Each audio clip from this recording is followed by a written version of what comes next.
अस्सलाम वालेकुम viewers, welcome back to my channel. तो हमने पहले टी डिस्ट्रीब्यूशन का पीडीएफ देखा है कि पीडीएफ कैसे निकलेगा। अब हम देखते हैं कि टी डिस्ट्रीब्यूशन का आरथ मूवमेंट कैसे निकलेगा।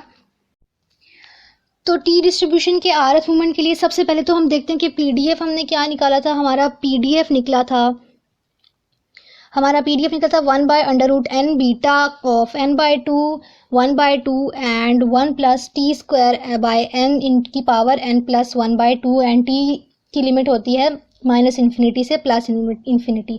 अगर तो आपने पीडीएफ देखा होगा तो आपके लिए आरथ मूवमेंट निकालना बहुत आसान होगा, क्योंकि ऑलमोस्ट स्टेप आरथ मूवमेंट में पीडीएफ वाले ही हो रहे हैं, लग रहे हैं, जो कि प्रॉपर पीडीएफ निकालते हुए हमने किए थे। आरथ मूवमेंट के लिए हमने पहले भी पढ़ा है कि हम एक्सपेक्टेशन ऑफ टी आर निकालते हैं, जिसको हम फिर इस फॉर्म में लिखते हैं कि T R integration of T R F of T into D T. ठीक है, टी की पावर आर एंड हमारा जो फंक्शन है वो उसी तरह एंड डी टी। सही है। अब हमने क्या करना है कि अपनी constant term as it is हमने बाहर लेके जानी है। अपनी integration of T R 1/1+t² n की power n+1/2 into D T as it is रहेगा। अब हमने देखें, पहले भी हमने प्रॉपर पीडीएफ में किया था कि -इन्फिनिटी से +इन्फिनिटी की लिमिट को हमने ब्रेक कैसे करना है, उसको 0 से इन्फिनिटी पे कैसे लाना है। तो ये होती है वे कि 2 इंटू इंटीग्रेशन ऑफ 0 से इन्फिनिटी करें तो हम अपनी -इन्फिनिटी से +इन्फिनिटी की इंटीग्रेशन को ऐसे हाफ में ब्रेक करते हैं। ये एक स्टेप हमने ये लगाया। दूसरे स्टेप में हमने जैसे पीछे किया था प्रॉपर पीडीएफ में कि लेट किया था 1+t² को 1/y एंड t² हमारे पास हमने निकाला कि n इंटू 1/y -1। यहाँ से t क्या निकला √n इंटू 1/y -1 की पावर 1/2। ठीक है, हमने यहाँ से लिमिट्स भी देख लेनी है। जब t हमारे पास 0 था तो लिमिट y की क्या बनी 1।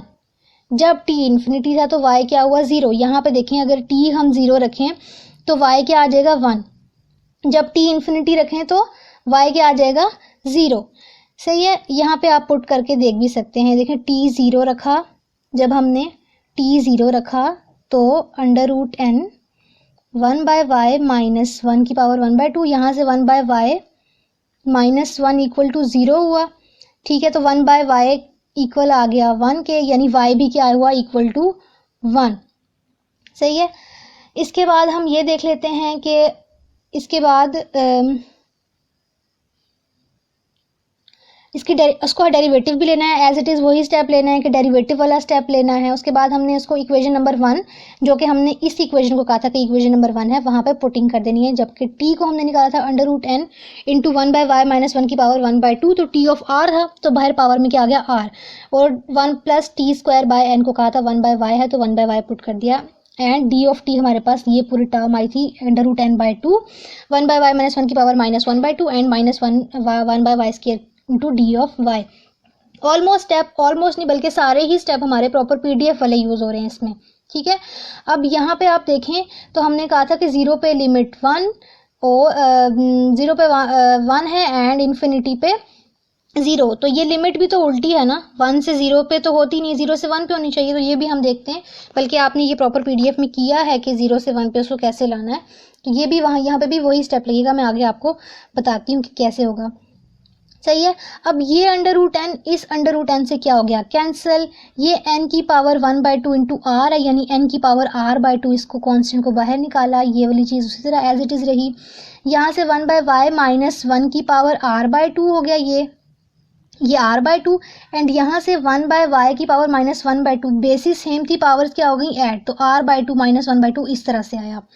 ये -1/y2 का y का स्केयर उसी तरह एज इट इज़ लिख दिया, और नीचे वाली टर्म भी अभी तक नहीं छेड़ी हमने। इसके बाद अगर हम देखें तो ये 1/y है, यानी y डिनोमिनेटर में 1/y है तो न्यूमरेटर में ये y ऊपर जा सकता है, तो ये उस तरह हम ऊपर ले गए। ये भी डिनोमिनेटर में y का स्केयर था, तो हमने इस y के स्केयर को क्या किया कि ये क्योंकि डिनोमिनेटर में था, अगर इसको न्यूमरेटर में ले जाए तो y की पावर -2 हो जाती है। ये वही चीज़ की है कि y की पावर -2। और ये लिमिट 0 से 1 कैसे हुई कि ये जो नेगेटिव साइन था इसने इस 1 से 0 की लिमिट को क्या कर दिया, 0 से 1 रिवर्स को वापस, उल्टी लिमिट को वापस हमने सीधा कर दिया इस माइनस के साइन के साथ, क्योंकि ये माइनस इंटीग्रेशन ऑफ 1 से 0 इक्वल होती है इंटीग्रेशन ऑफ 0 से 1, तो यहाँ पे वही स्टेप यूज़ हुआ है। तो ये वाली चीज़ें याद रखने वाली हैं इसमें, और ऐसा सच इसमें इतना कुछ ख़ास नहीं याद रखने वाला। ठीक है, इसके बाद 1/2 -2 किसके इक्वल हो जाएगा, +1/2 -2 इक्वल होता है -3/2 के। यहाँ पे ये स्टेप किया, और r/2 अब यहाँ से एलसीएम ले लिया, 1 - y/y। अब यहाँ y की पावर में y डिवाइजर में y की पावर में r/2 -1/2 है, तो जब ये डिनोमिनेटर से न्यूमरेटर में जाएगा तो पावर में क्या आ जाएगा, -r/2 एंड +1/2। यहाँ से हमने बेसिस सेम तो पावर ऐड वाला डायरेक्ट स्टेप कर दिया। ठीक है, तो ये वाला एक स्टेप ये ऐसे हुआ कि ये नीचे डिनोमिनेटर में r/2 -1/2 था, तो ये जब न्यूमरेटर में गया तो ये -r/2 +1/2 हो गया, और by n/2 -3/2 as it is उधर ही रहा। जब 1/2 -3/2 किया तो ये क्या आ गया, 1 आ गया। यहाँ पे भी कोई डिफरेंस नहीं आया, वही चीज़ रही। अब हमने क्या करना है कि इसको बीटा फंक्शन बनाने के लिए यहाँ पे ऐड करा देंगे +1 एंड -1, ताकि यहाँ बीटा फंक्शन कैसा होता है कि x की पावर अल्फा -1 1 - x की पावर बीटा -1, तो बीटा में -1 तो था ही नहीं, तो वो हमने -1 +1 और -1 ऐड और सब्ट्रैक्ट करवा के किया।